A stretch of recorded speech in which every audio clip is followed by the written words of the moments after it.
7 years ago today was one of the worst days in the history of our economy. If you picked up the Wall Street Journal that morning, you read that the shocks from AIG and Lehman were spreading worldwide. The day before, stocks had suffered their worst loss since 9/11. In the months after, businesses would go bankrupt, millions of Americans would lose their jobs and their homes, and our economy would reach the brink of collapse. That's where we were when I became chief executive. Here's where we are today. Businesses like yours have created more than 13 million new jobs over the past 66 months, the longest streak of job growth on record. The unemployment rate is lower than it's been in over 7 years. There are more job openings right now than at any time in our history. Housing has bounced back. Household wealth is higher than it was before the recession. We have made enormous strides in both traditional energy sources and clean energy sources while reducing our carbon emissions. And our education system is actually making significant progress with significant gains in reducing the dropout rate, reading scores increasing, math scores increasing. And by the way, more than 16 million people have health insurance that didn't have it before. So this progress is a testament to American business and innovation. It's a testament to the workers that you employ. But I'm going to take a little credit too. It's a testament to some good policy decisions. Soon after we took office, we passed the Recovery Act, rescued our auto industry, worked to rebuild our economy on a stronger foundation for growth. Other countries, in some cases, embraced austerity as an ideology without looking at the data and the facts, tried to cut their way out of recession. The results speak for themselves. America has come back from crisis faster than almost every other advanced nation on earth, and at a time of significant global volatility, we remain the world's safest, smartest investment. Of course, I will not be satisfied, and we as a country shouldn't be satisfied until more working families are feeling the recovery in their own lives. But the fact is that what I've called middle-class economics has been good for business. Corporate profits have hit an all-time high. Slowing healthcare prices and plummeting energy costs have helped your bottom lines. Manufacturing is growing at the fastest clip in about 2 decades. Our workforce is more educated than ever before. The stock market has more than doubled since 2009, and 2015 is on pace to be the year with the highest consumer confidence since 2004. And America's technological entrepreneurs have continued to make incredible products that are changing our lives rapidly.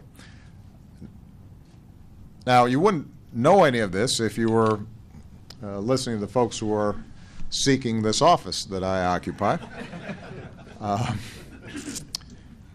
In the echo chamber that is presidential politics, everything is dark and everything is terrible. They don't seem to offer many solutions for the disasters that they perceive, but they're quick to tell you who to blame. I'm here to say that there's nothing particularly patriotic or American about talking down America, especially when we stand as one of the few sources of economic strength in the world. Right now, we've got the chance to build on progress that we have made and that is acknowledged worldwide. We have a chance to grow the economy even faster, create jobs even faster, lift people's incomes and prospects even faster. We just have to make some sensible choices. And I'm going to focus on one particular example. America's next fiscal year is almost upon us, which means that Congress has about 2 weeks to pass a budget. If they don't, they will shut down America's government for the second time in 2 years. Democrats are ready to sit down and negotiate with Republicans right now, today, as we speak. But it should be over legitimate questions of spending and revenue, not unrelated ideological issues. You'll recall that 2 years ago, Republicans shut down the government because they didn't like Obamacare. Today, some are suggesting the government should be shut down because they don't like Planned Parenthood. That's not good sense, and it's not good business. The notion that we play chicken with a $18 trillion economy and global markets that are already skittish, all because of an issue around a woman's health provider that receives less than 20 cents out of every $1,000 in the federal budget, that's not good policy making. The last time Republicans shut down the government, it cost our economy billions of dollars. Consumer confidence plummeted. I don't think anybody here thinks that's going to be good for your business. I've always believed what our first Republican president, a guy from my home state named Abraham Lincoln, believed, that through government we should do together those things that we can't do as well by ourselves. Funding infrastructure projects, educating the best workforce in the world, investing in cutting-edge research and development so that businesses can take that research and take some risks to create new products and new services. Setting basic rules for the marketplace that encourage innovation and fair competition that help a market-based economy thrive. Creating a safety net that not only helps the most vulnerable in our society, but also frees all of us to take risks and protect against life's uncertainties. And welcoming rather than disparaging the striving immigrants that have always been the source of continued renewal, economic vibrancy, and dynamism in our economy. So my hope is that Congress aims a little higher than just not shutting the government down. That's a good start. We'd like them to achieve that, but I think we can do better. We can actually do some things to help the economy grow. After the last shutdown, both parties came together and unwound some of the irrational cuts to our economy and military readiness that's known as sequester. That agreement expires in 2 weeks as well. And for those of you who are not steeped in federal budget terminology, sequester basically are automatic top-line cuts that don't discriminate, don't think through what are good investments and what is waste. And if we don't reverse the cuts that are currently in place, a lot of the drivers of growth that your companies depend on, research, job training, infrastructure, education for our workforce, they are going to be reduced effectively at a time when other countries around the world are racing to get ahead of us. On the other hand, if Congress does reverse some of these cuts, then our own budget office estimates it would add about 500,000 jobs to our economy next year alone, about 0.4% to GDP. And keep in mind that we can afford it right now. You know, all the things I said at the front in terms of the recovery that we've made, we've also reduced the deficit by 2/3. Right now it's about 2.8% of GDP.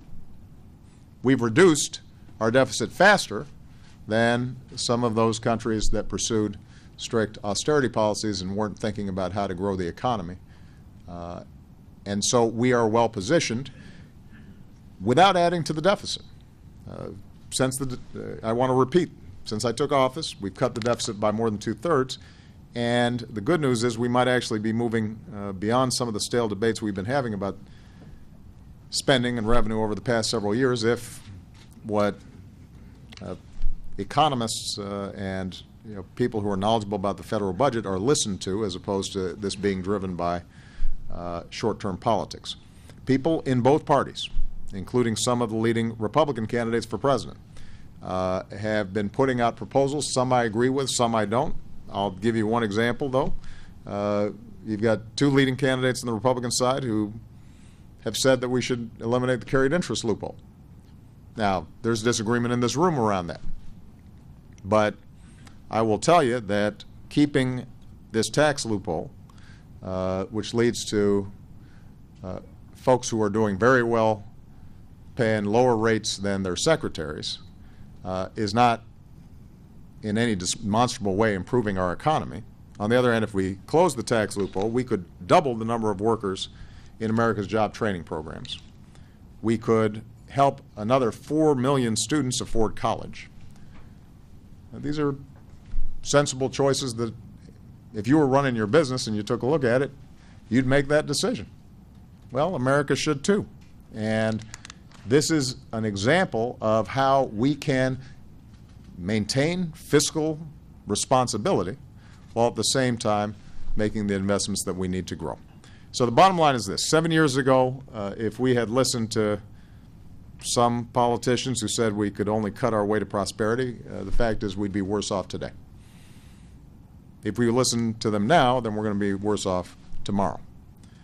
I hope that you will talk to your friends in Congress, Democrats and Republicans alike, as Congress flirts with another shutdown, remind them of what is at stake.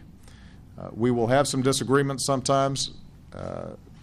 I do not expect to get 100% of what I want in any conversation, including with my wife. But I do expect us to stay focused on why we're here, which is to help the American people and businesses like yours and your workers do better. That's our job. We're not supposed to be impeding progress. We're supposed to be advancing progress, accelerating it. And if our leaders can put common sense over ideology and the good of the country before the good of the party, then we'll do just fine. Despite the perennial doom and gloom that I guess is inevitably part of a presidential campaign, America's winning right now. America's great right now. We can do even better. But the reason that I'm so confident about our future is not because of our government or size of our GDP or our military, but because everybody in this country that I meet around the, regardless of their station in life, their race, their religion, the region they live in, they do believe in a common creed that if people work hard in this country, they should be able to get ahead. And I know that's what you believe. That's the values that you try to instill in your companies as well. My hope is that that decency, that hard work, that common sense is going to be reflected here in Washington. Their sons, their daughters killed by illegal immigrants. And it's a massive problem. We have to stop illegal immigration. We have to do it. We have to do it.